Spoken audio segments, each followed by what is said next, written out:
Bom dia a todos, bom dia a todas. Bom dia para você que nos assiste pela Pop TV em Sobradinho e Porto Alegre e nos escuta pela Cultural FM em Santa Catarina, Rio Grande do Sul e toda a região. Sejam todos muito bem-vindos e bem-vindas a mais um ICL Mercado Investimentos. Hoje, terça-feira, um dia depois de um grande dia, e a gente vai comentar com vocês como é que a prisão do Bolsonaro mexeu, ou a prisão domiciliar aqui no caso do Bolsonaro, mexeu com os ânimos do mercado depois de certos posts feitos em redes sociais lá nos Estados Unidos. Então a gente vai explicar para vocês, além de comentar um pouquinho e meter o bedelho também nesse assunto. Vamos falar também de focos para contar as perspectivas do mercado financeiro para os nossos principais indicadores macroeconômicos. E além disso, ainda tem PMI que saiu hoje de manhã, bem fresquinho, às 10 horas da manhã, mostrando que a situação não está boa, especialmente para o setor de serviços. E a gente vai contar para vocês por quê, o que está acontecendo. E acredito que vocês até já imaginem o que seja, mas a gente vai contar para vocês o que está mexendo com o humor e com esse sentimento do setor de serviços e o industrial também, que não ficou em situação muito melhor, não. Mas antes de tudo isso, vamos lá, vamos passar pela nossa agenda, porque tem coisa importante, tem um monte de PMIs que saíram hoje, 4,55 na Alemanha saiu o PMI composto de serviços, mesmo indicador, o índice de atividade dos gerentes de compras, saiu na zona do euro e no Reino Unido. Então, na parte da manhã, a agenda foi tomada por essa divulgação dos índices de atividade dos gerentes de compras, que a gente usa o apelido carinhoso e que é a sigla, PMI, mas que acaba sendo em inglês aí, só para vocês saberem, é disso que a gente está falando quando a gente fala de PMI. É quase que uma pesquisa respondida por gerentes de compras de uma forma geral, mas pelo setor privado, que acaba trazendo alguns sentimentos, como é que estão as contratações, como é que estão os novos projetos, quais são os principais desafios que estão sendo enfrentados, e isso acaba sendo transformado em um índice que mostra a atividade daquele setor. Lembrando que ele é um termômetro e ele antecede as pesquisas mensais oficiais aqui do Brasil. Então, quando ele é divulgado, ele traz ali uma expectativa, uma perspectiva para aquele setor que depois a gente vê se consolidou ou não na pesquisa mensal, mas já traz uma série de projeções, inclusive sentimentos em relação aos setores. Às 6 horas da manhã, na zona do euro, saiu o PPI de junho, índice de preços ao produtor aqui, mas não para por aí, porque hoje também tem dado importante na agenda aqui no Brasil. Então vamos passar para a próxima página para ver o que a gente tem por aqui.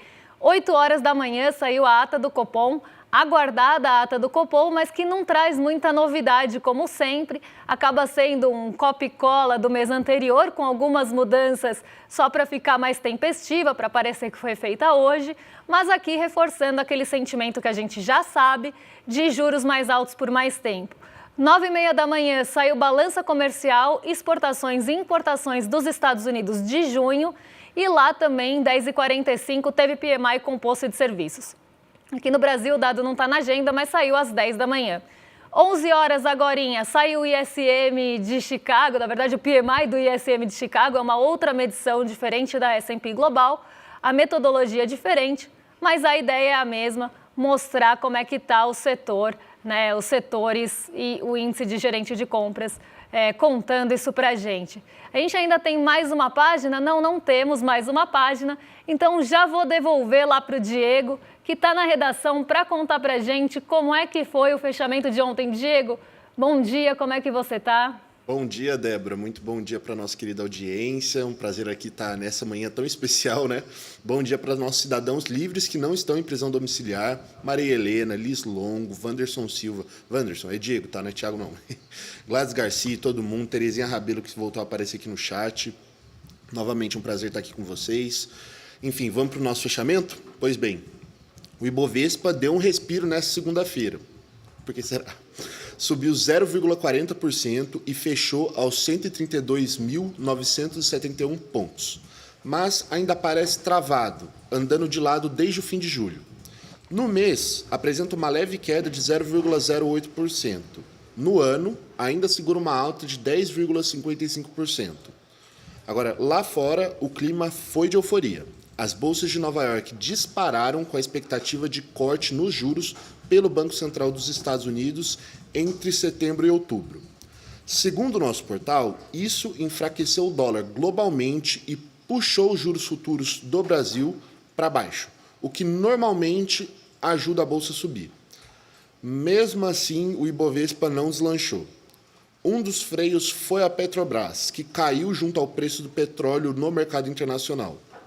O mercado reagiu à possível expansão da produção pela OPEP+, e, para piorar tudo, o Donald Trump voltou à cena prometendo novas tarifas, e dessa vez contra a Índia.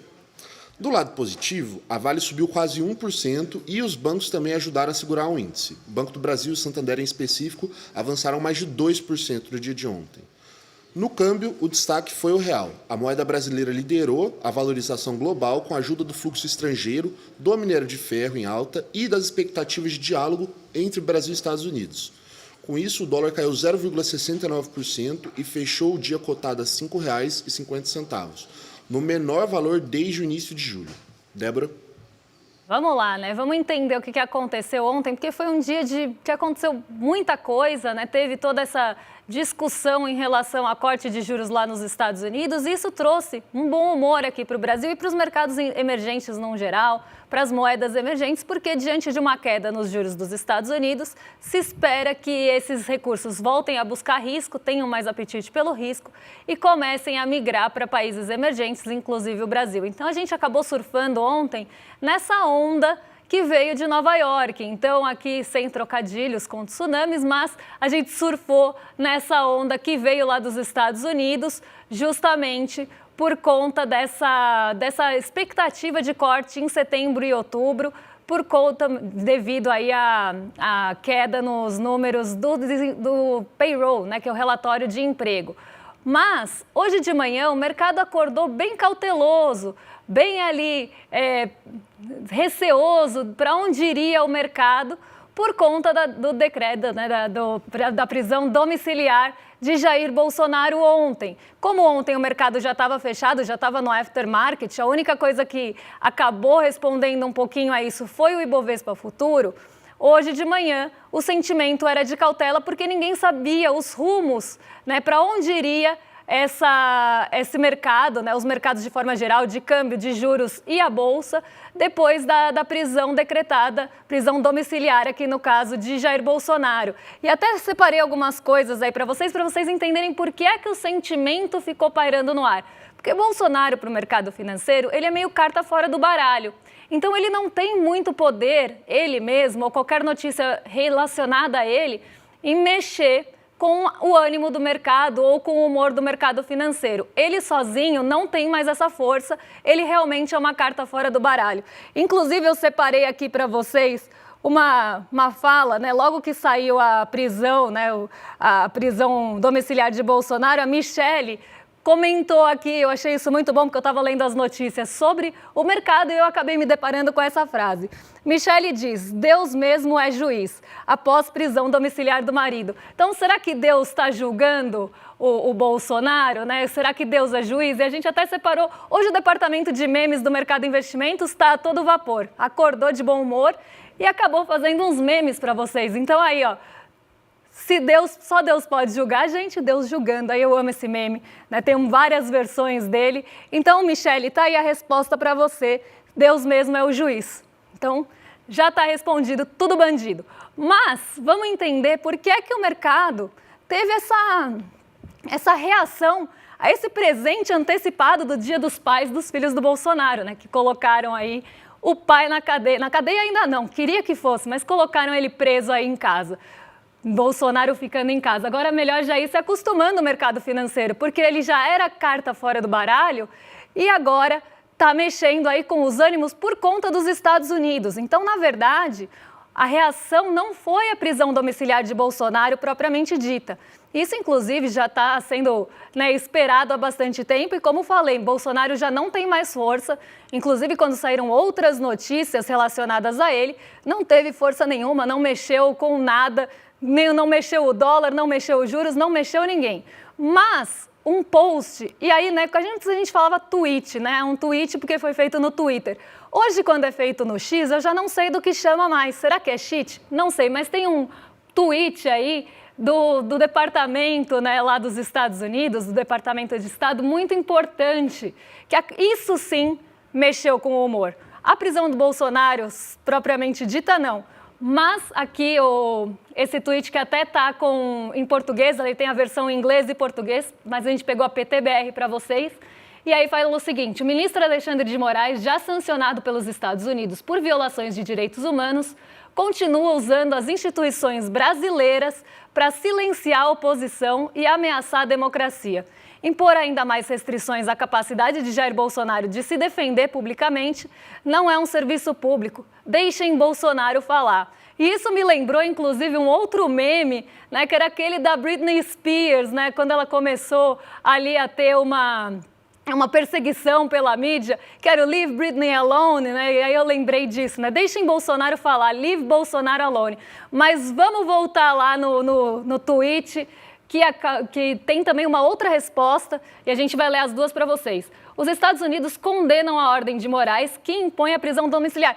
Os Estados Unidos não é ninguém para condenar a ordem de nosso Supremo Tribunal Federal, né? Eles não têm que condenar nada e não têm que mandar em nada aqui. Mas vamos continuar. Que impôs prisão domiciliar a Bolsonaro e responsabilizarão todos aqueles que colaborarem ou facilitarem condutas sancionadas. Então aqui isso foi visto como um tom de ameaça. Até no dia anterior tinha todo um bom humor também vindo de uma possível aproximação dos Estados Unidos com o Brasil, de um possível diálogo, depois que Donald Trump falou que estava mais aberto ao diálogo, que nunca travou diálogo, né? Nunca travou a possibilidade, na verdade, de diálogo com o Brasil, e que poderia ter uma conversa entre o Scott Bessent, que é lá do Tesouro dos Estados Unidos, e o ministro da Fazenda, Fernando Haddad. Então tinha até um bom humor. Só que aí depois veio esse tweet e acabou deteriorando esse bom humor. Mas aí ainda teve uma resposta um pouquinho depois e a gente separou para vocês a resposta do tweet. Vamos passar aí para o pessoal de casa acompanhar, porque é do Christopher Landau. Então vamos lá. Um dos desafios de ser funcionário público é que suas ações estão sujeitas a críticas. Isso faz parte de um contexto e você tem que esperar por isso. Aparentemente, ninguém contou isso ao ministro Moraes do Supremo Tribunal Federal, que hoje colocou o ex-presidente Bolsonaro em prisão domiciliar e privou do acesso a um celular. Coitado, né? Mas eu, com isso, não sou agente penitenciária. Mas vamos continuar aí. O ex-presidente privou do acesso ao seu suposto crime? Suposto crime. Aparentemente criticar o ministro Alexandre de Moraes. E aí a gente vê que tem toda uma distorção dos fatos, porque ninguém aqui está sendo preso ou julgado ou condenado, que seja, né, que seja condenado mesmo, por criticar o ministro Alexandre de Moraes. Todo mundo sabe, até o Reino Mineral sabe que não é isso. Mas aqui a gente vê uma tentativa de distorção desses fatos para aumentar essa animosidade, esse clima que já está tenso entre os Estados Unidos e o Brasil. Não só ameaçando quem possa se aproximar e colaborar com todas essas medidas sendo tomadas aqui no Brasil, dando um recado a outros ministros, dando um recado a outras autoridades brasileiras, mas também aqui distorcendo os fatos. Pode voltar aí que só vou ler o finzinho, porque aí... aparentemente criticaram o Alexandre de Moraes, que não é o caso, mas é o que está sendo falado na rede social, o que o ministro agora convenientemente caracteriza como obstrução de justiça. Gente, obstrução de justiça é obstrução de justiça. Ninguém está em prisão domiciliar porque xingou o Xandão.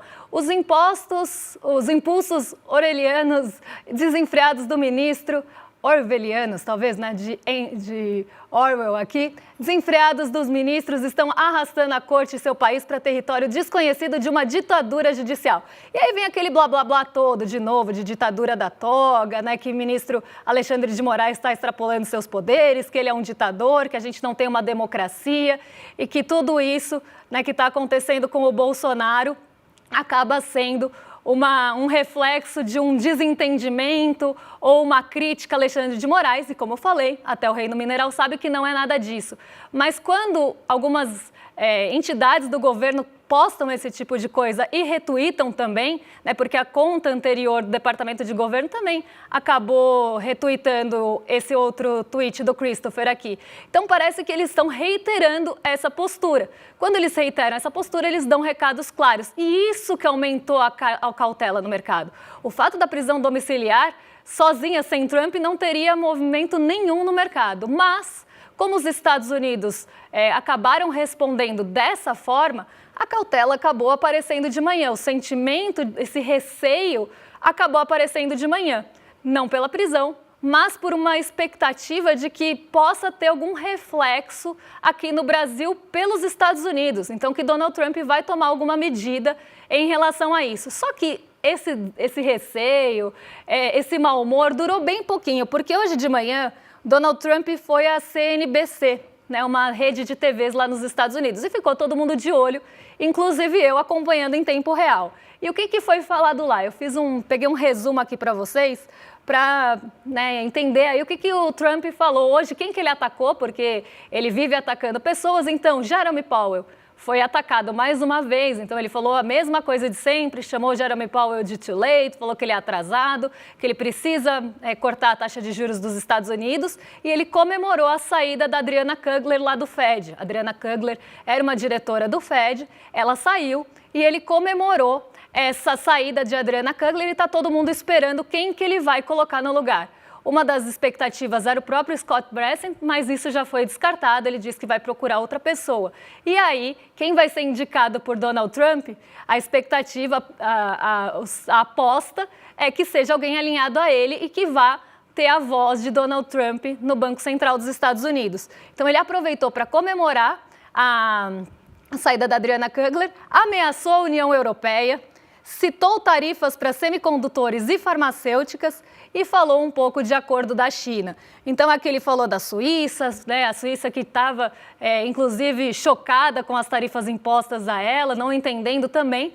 Ele falou que é por conta dos produtos farmacêuticos e que ainda vai ter uma tarifa em produtos farmacêuticos, porque a Suíça faz fortuna com isso, segundo Donald Trump. Ele também falou que a União Europeia pagará tarifa de 35% se não cumprir com as suas obrigações. Então, depois da União Europeia baixar a cabeça para Donald Trump, se ela não cumprir com o que foi determinado, com os termos e condições de Trump, ele vai voltar a colocar tarifas mais pesadas para a União Europeia. Além disso, também ele falou de tarifas em relação a semicondutores e chips. E isso deve ser anunciado ainda essa semana, o que mexe com o setor de tecnologia e pode gerar também toda uma incerteza em relação ao setor de tecnologia. Celebrou os acordos com o Japão e a Coreia do Sul e voltou a dizer que a Índia não é uma boa parceira comercial. Então, depois de impor tarifas mais altas à Índia, ele disse que ela não é uma boa parceira comercial aqui daquele movimento que ele está tomando e fazendo para atacar os BRICS. Além disso, ele menosprezou possíveis aumentos de preço do petróleo, disse que não está preocupado com a situação. E, para quem não sabe, ontem ele também atacou a China por conta do óleo russo. Tá? Então, tudo isso tem a ver com mais geopolítica do que qualquer outra coisa comercial e econômica. Além disso, tem toda uma disputa por poder, né, dentro dessa esfera geopolítica. Então, todos esses ataques, eles não são à toa. Além disso, né, ele acabou, né, como falei, dizendo que o Escritório de Estatísticas do Trabalho, o BLS, como a gente chama, que teve uma demissão recente, é muito atrasado, que precisa de mudanças. De novo, falou em manipulação dos dados. Então, aqui ele aproveitou para atacar para todos os lados. Mas sabe de quem que ele não falou? Em nenhum momento nessa entrevista na CNBC, que ele falou da Índia, da China, da Coreia do Sul, do Japão, falou do Fed, falou do Jerome Powell, da Adriana Kugler, falou da União Europeia, falou de todo mundo, mas não falou do Brasil e nem do Bolsonaro. Afinal, Bolsonaro é somebody that he used to know. Então, aqui, ele não citou o Brasil. E quando ele não cita o Brasil e nem o Bolsonaro e nem a prisão de Bolsonaro nessa entrevista que estava sendo acompanhada pelo mundo todo, a gente sente, né, o mercado sentiu um esfriamento daquela tensão que estava sendo colocada ontem. Então, por mais que essa cautela, esse sentimento e todo esse receio tenha ali pairado sobre as bolsas, sobre os mercados no fim do dia ontem e no comecinho da manhã hoje, muito por conta dessa resposta em rede social à prisão, aqui a gente não tem o Donald Trump falando sobre isso. Quando o Donald Trump não fala sobre o assunto, o que se espera é que talvez tenha ali esfriado um pouco mais essa relação. E aí, como ele não falou nada do Brasil, ninguém vai antecipar um movimento e isso ficou em compasso de espera. Mas o sentimento geral ainda paira no ar. Então, não é afastado totalmente, mas esfriou um pouquinho. E era isso que eu queria contar para vocês dessa manhã, porque amanhã foi agitada. Se ontem o dia foi agitado, essa manhã aqui, que eu estou acompanhando das 6 às 11 da manhã, não parou, né? Foi uma coisa atrás da outra aqui. E era isso que eu queria contar sobre não o movimento de ontem, mas a repercussão hoje de manhã e todas essas falas de Donald Trump atirando para todos os lados. Agora eu vou devolver para a redação, porque Diego já está a postos para contar para a gente como é que ficou o Focus ontem, porque a gente está devendo o Focus de ontem para vocês.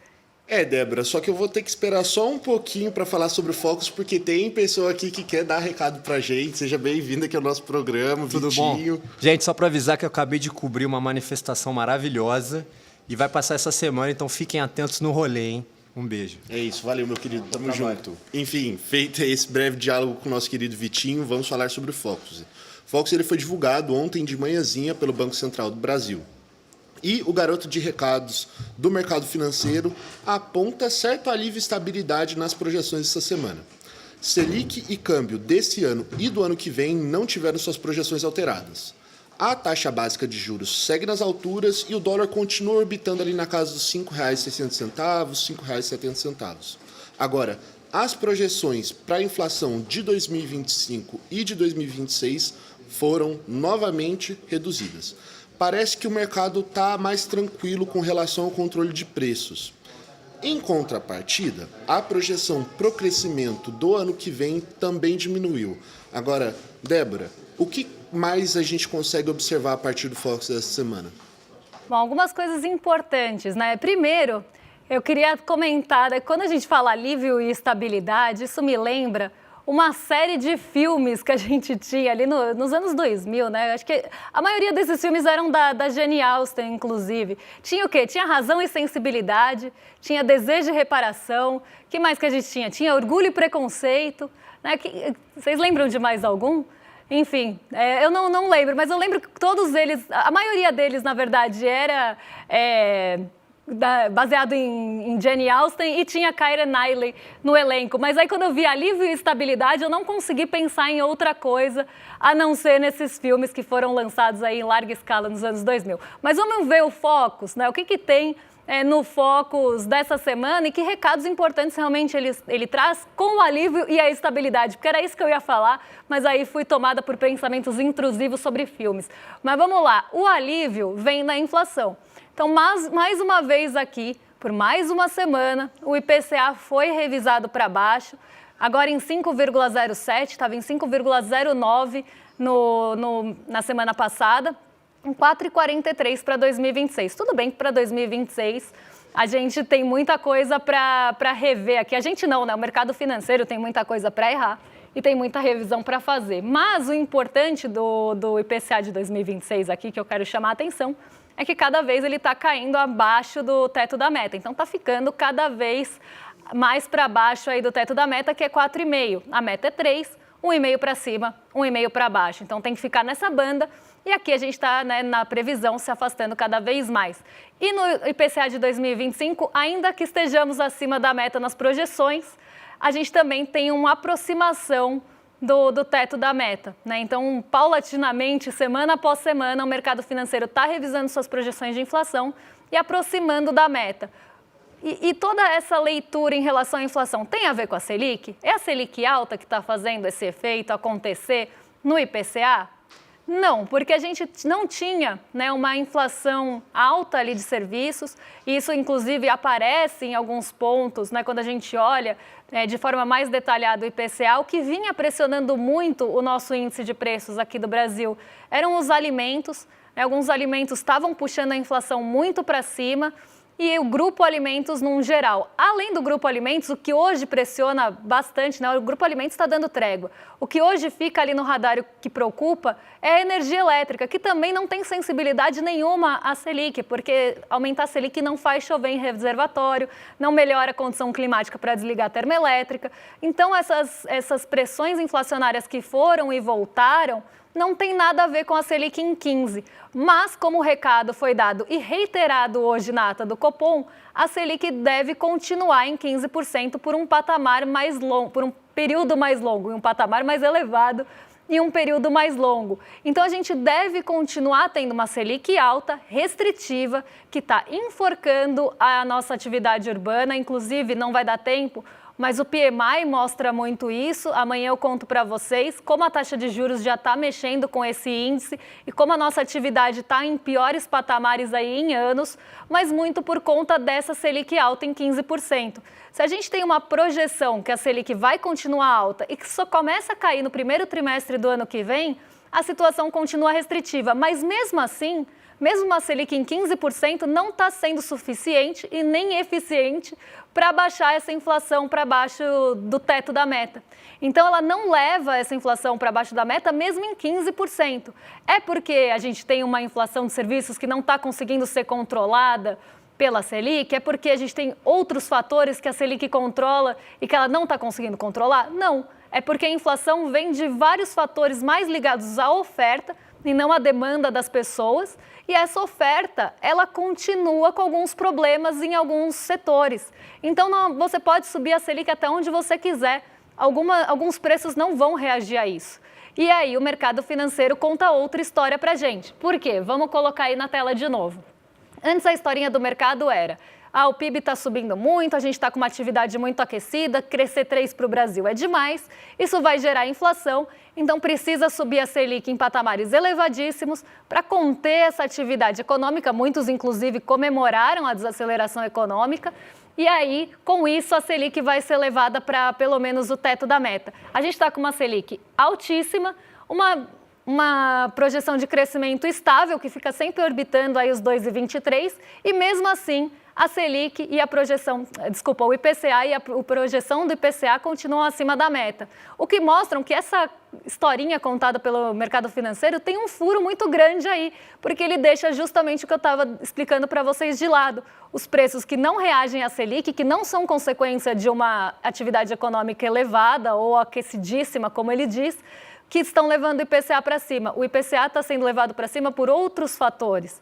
E fatores esses que começam, inclusive, a dar alguma trégua. E por isso essa revisão periódica da projeção do IPCA. O câmbio agora ficou estável em 5,60, sem mudanças. Então, por isso que a gente tem, né, essa dualidade aí de alívio e estabilidade trazida pelo Focus, porque por mais que a projeção da inflação traga algum alívio, o restante ficou tudo estável, sem mexer um músculo e ainda a Selic em patamar elevadíssimo.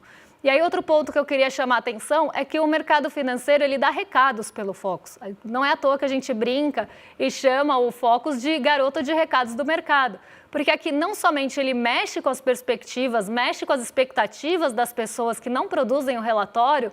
Então, se você precisa usar uma projeção para IPCA, onde que você vai buscar? Você vai buscar no Focus. E isso acaba mexendo com expectativas. E expectativas são pontos importantíssimos na economia. A expectativa ela acaba conduzindo todo o restante. E amanhã isso vai ficar muito mais evidente para a gente no PMI. Até que tinha colocado um depois do outro por conta disso. Mas a expectativa, ela forma boa parte das tomadas de decisão da economia. Se você tem uma expectativa ruim para frente, as decisões tomadas começam a mudar. E é isso que o Focus mostra para a gente. Ele mostra uma expectativa de uma inflação acima da meta e isso pode, inclusive, mexer com uma expectativa geral das pessoas em relação à inflação. E por isso é tão perigoso a gente ter o Focus só na mão de poucos respondentes. Outros setores também deveriam responder ao Focus, setor produtivo e não só o mercado financeiro. Mas é o que tem para hoje e por isso ele é esse garoto de recados e erra tanto as suas projeções. Agora eu vou dar um recadinho para vocês, porque hoje às 8 horas da noite a gente tem a estreia do nosso documentário exclusivo e original aqui do ICL, O Quanto Custam os Ricos no Brasil, e vai ter um debate, né, sobre esse, não só a exibição para vocês, então a gente vai abrir para todo mundo, depois vai ficar só para quem é assinante do ICL, mas hoje todo mundo vai ter a oportunidade de ver, quase como um presente de agradecimento aí pelo ICL Eterno e toda a participação de vocês. Então a gente vai passar esse documentário para todo mundo assistir e recomendo que assistam porque dá para entender bastante coisa aí em relação a toda essa briga de orçamento, por que é que alguns pagam a conta, mas é sempre ali no lombo dos mais pobres que são feitos os ajustes, por que é que a gente tem essa desigualdade tributária tão grande no Brasil e por que nada muda, por que não avançam as mudanças. E a gente vai contar de forma didática para vocês e, além de tudo, vai ter um debate comigo, com o Edu e com a Carla Bene, que inclusive vem aqui no N1 às vezes, no N2, e foi entrevistada do documentário. Então a gente vai debater com vocês também o assunto do documentário imperdível, hoje às 8 horas da noite, e vocês podem entrar em cl.com.br/estreia para ficar por dentro e não esquecer do documentário, porque ele está realmente muito legal. Agora vou jogar para os nossos vizinhos de cima para o rolê ICL. Amanhã eu estou de volta para contar para vocês o que mexe com o nosso bolso, com a nossa bolsa e com as nossas vidas. Um beijão e até lá, pessoal. Dia 5 de agosto, agora, às 8 horas da noite, vai acontecer o nosso último encontro dessa série de encontros do ICL Eterno. E não vai ser um encontro pouco especial, não, vai ser muito especial, porque a gente vai apresentar nosso primeiro documentário num formato totalmente novo, parecido com aquela série Explicando do Netflix, mais dinâmico, mais divertido, para as pessoas poderem entender de uma maneira muito fácil assuntos que em tese são mais complicados. E esse documentário vai ter como título Quanto Custam os Ricos no Brasil. Don't waste my time. Na loja Sou ICL você encontra camisetas, canecas, mochilas e bonés que carregam ideias.